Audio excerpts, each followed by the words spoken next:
هرگز نمیشد باورم این برف پیش. آقای امینی جانم خانم. یه 3 تا سفارش جدید برامون اومده، خیلی فوریه، بعد تا فردا انجام بشه. پاچاش خانم نیازی بگیرید زودتر انجام بدید لطفا. والا خانم میدونین که همین الان 7 سفارش داریم، 3 روز طول میکشه، بعد قول دادیم آماده شه تو این 3 روز. الان مهم نیست 3 تا سفارشه، بعد تا فردا انجام بشه. من برای اون خودم بهونه گیر میارم میندازمشون عقب. این سفارش آقای محمودی نژاد کم کسی نیست که. من معذرت میخوام ولی یه کاری که قول دادیم رو باید اول انجام بدم، بعد اگه بخمون چشم اونا رو هم انجام میدم. الان داری به من کل کل میکنی؟ خب بدید من انجام بدم. همه کارا من میذارم هفته بعد، تا صبح میمونم میدوزم اینا رو من.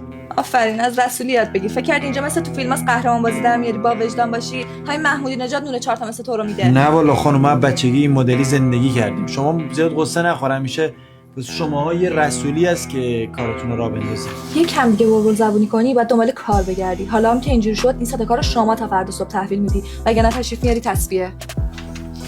خانم جوادی این تصویر منو پس آماده کنید. داش محمد حیفه به خدا اخراج چیا کار دیگه، هر چی میگم باید بگی چشم.